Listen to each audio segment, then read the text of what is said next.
Petro Poroshenko will have a hard time winning back hearts and minds in this city. As the people of Donetsk sweep up the debris of their homes and livelihoods, they are hardened against a president they say is killing his own people.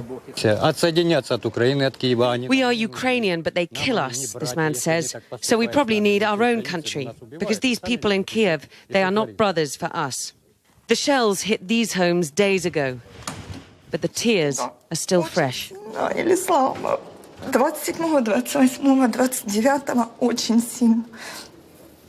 Фактически мы живем под подвалом.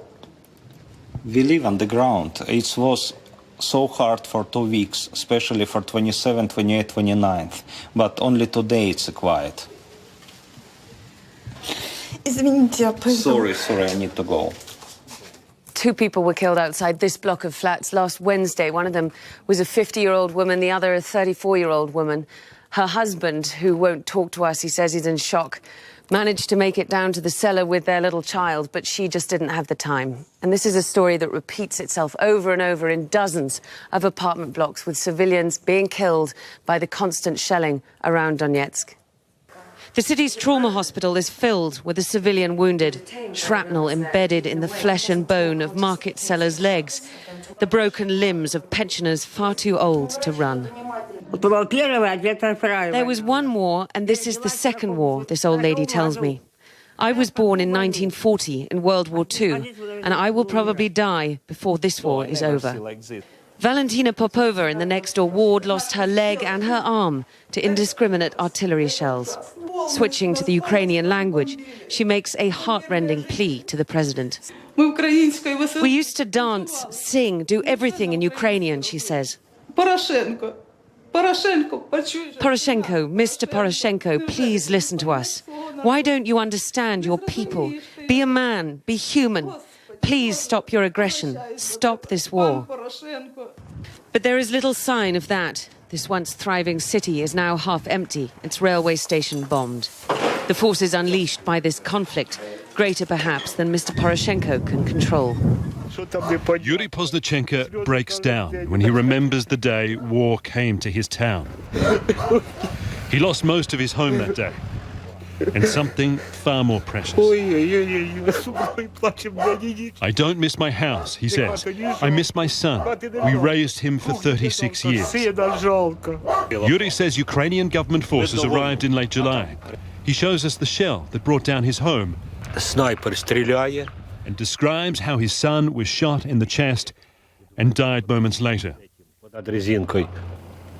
This town, Stepanovka, is only a short drive from the Russian border. The fighting here destroyed many homes and drove most locals away. Yuri is one of the few to return, but there's no electricity and little food. He says he hasn't received a pension payment in 5 months. It's no longer just the separatist-held countryside suffering because of war. This angry, scared crowd is waiting outside a bank in Donetsk, the region's largest city. Many are also unpaid pensioners, but now they're cut off from their savings as well.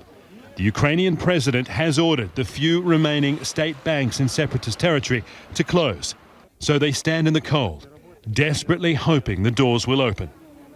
Извините, сколько человек здесь? 260. 260. There are 260 people.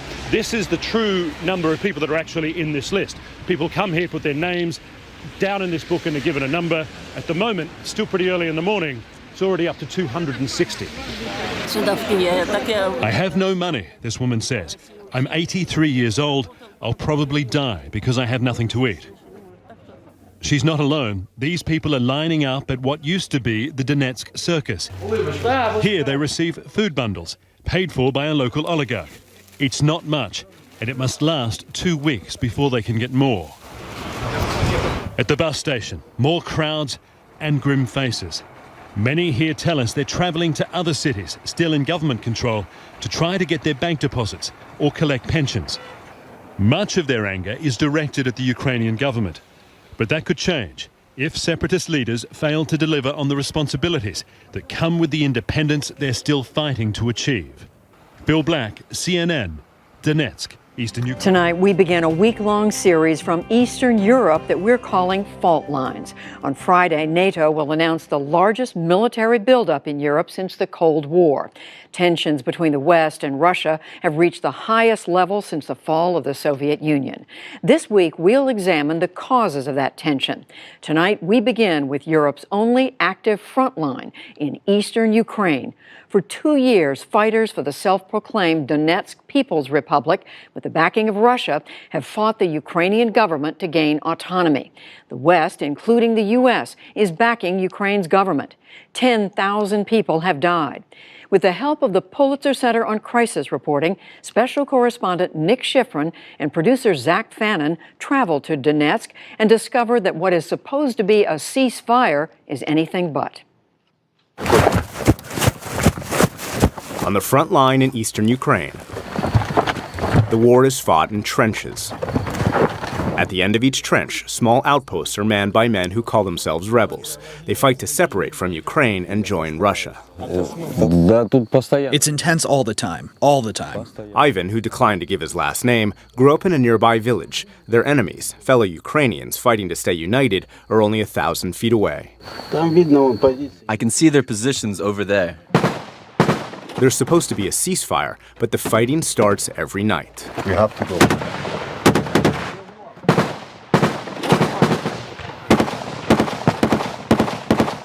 On average, one fighter for the self-declared Donetsk People's Republic dies every day. This war is like going back 100 years. This is a trench war, and you can hear some of the explosions in the distance and not very far away from us. These guys have been fighting here since January, and they say that the front line hasn't moved at all. What motivates you to be here? My home is 5 kilometers from here. How could I not fight if the war is so close? I decided to be useful here at last. Andrew, who also refused to give his last name, is former Soviet Special Forces. He says he came here to train a ragtag army. Or were you sent here by Russia? No. I'm a volunteer, so nobody pay me something. I don't see professionally ready people. So I see taxis, I see drivers. Come. Guys, let's go. Okay. Their base used to be a local school. They resist Ukraine's alliance with Europe. They align with Russia. And as the war persists, their desire to separate grows. Once an army targets its own people, they become the enemy. How we can be in one state now? So you have to separate now. Sure. So, they have to separate. The front is 280 miles long. To get to the village of Spartak, we needed an armed escort. On this front line, Anya, who also declined to give her last name, leads what she calls an infantry brigade. The professional Russian soldiers here, whom U.S. officials say number in the thousands, are invisible. So as we walk down this road, what is the risk here? Total risk. We're now walking in their sniper scopes. Here, everything is within their sniper's reach. It's incoming. We've been here just a few minutes when we heard the incoming bullets above our heads, so we've taken cover, or at least staying low right now, and we're beginning to hear rebel soldiers beginning to fire back.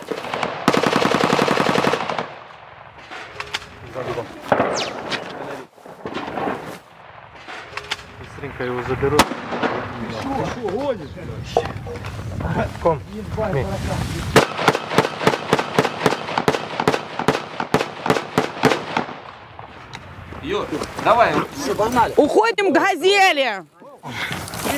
Присадкой! Like many of these fighters, Anya's not a trained soldier. She was a successful chain store owner, but she's become a true believer in a pro-Russian and anti-European future.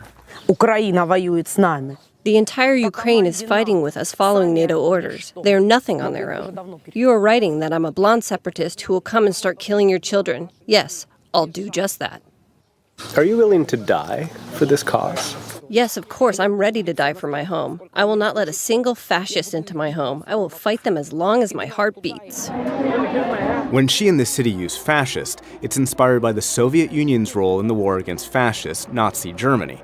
In May, a downtown parade celebrated the Soviet Union's World War II victory. Today, the children of World War II veterans say this war is against the same enemy. Training for that war starts young. Teenage girls spend Saturday afternoons with Russian Kalashnikovs. The average Russian soldier needs more than 10 seconds to do this. 15-year-old Katerina needs 9 seconds. Since I was little, I preferred playing football with boys to playing with dolls. Next up, Soviet hazmat suits. Their teacher, Sergei Fomchenko, is a former Soviet soldier and police officer. Why, when we look toward Russia, do they call it a crime? In general, the whole of eastern Ukraine aligns with Russia. I would like us to be part of Russia. Upstairs, he shows me where a rocket struck this school. Ukraine and Russia have agreed Donetsk should eventually reintegrate into Ukraine, but everyone we spoke to rejected that. Would you ever be able to go back to Ukraine? A lot of blood was spilled. Many people died. Graduates of this school and other schools are now in the army. For what? To go back to Ukraine? I think it won't happen. So the training continues. They know their AKs by heart.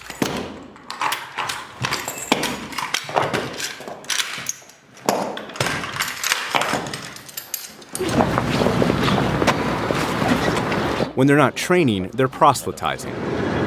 The Donetsk military is short on recruits, so the girls hand out recruiting flyers to fighting-age males, anyone between 18 and 55. Katerina also rejects returning to Ukraine because of what this war has forced her to see. There was a shell in my apartment block. Everything was blown up. When someone you know gets injured or killed, it's very hard to keep going. That unwillingness to reunite means Donetsk, with the help of Russia, is becoming more and more autonomous.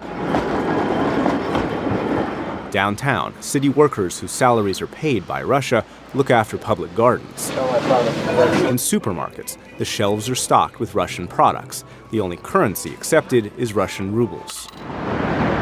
Residents try and lead normal lives. In the main square, with the Vladimir Lenin statue, families rent toy cars by the hour. In the opera house built under Stalin, a matinee showing of Giuseppe Verdi's Masked Ball. The audience was about 2/3 full, at $3 a ticket. And across the street at the Chicago nightclub, an Italian band invited by the local government delivers distraction and ideology.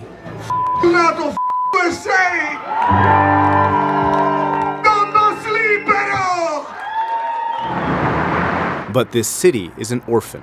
The Donetsk People's Republic was birthed with the help of Russian soldiers. Today it's not claimed by Russia, and it's isolated from Ukraine. There are no working banks, and no way to pick up pensions. The best salary in town is a soldier's, $225 a month. Vadim Bazy and Alexander Goraikin are both 17. Right now, there are no prospects here. The best option in terms of opportunities is to go abroad, for example, to America or England. But that's impossible because they're physically stuck. They can't get Ukrainian passports, and their Donetsk IDs allow access only to Russia. For those without the means to leave the front lines, life's even more difficult. Valentina Nikolaevna sleeps in her cellar because she's scared of shelling. She hasn't had running water or electricity in 2 years. Has it been worth it? During the Second World War, it took us, the Soviet Union, 4 years to cross half of Europe. Here, it's been 2 years and we're in the same spot. And can you just describe how difficult life has gotten? I would have never believed it if 2 years ago you had told me I was going to live in a basement. Very hard. Nearby, this is all that's left of the Donetsk airport. It was built only 4 years ago. Down the street, this neighborhood is full of homes partially or completely damaged. But this is where we found Zakharovna Vladimirovna and her 3-year-old grandson, Peter. They've spent nearly the entire war on these streets. They invited me in their home. Her husband, Zakharov Pavlovich, grew up in this house. A Ukrainian rocket landed in their backyard. There were so many rockets. We just heard the noise of one above us. This collection of bricks used to be their bomb shelter. They stay because they fear looters. They both agree they've suffered, but don't necessarily agree on the solution. Good people from around here were killed. They were good guys. What did they die for? We have always known this part of Ukraine was very different from the rest, but we didn't know that they hated us so much. We want to have autonomy here. That desire to separate means they'll keep fighting, but they can't overpower their enemy, so the front lines will remain frozen in place, with little chance of a thaw. For the PBS NewsHour, I'm Nick Schifrin in Donetsk. Tune in tomorrow as Nick Schifrin continues his reporting from the other side, as Ukraine fights not only the war in its east, but deep corruption from within.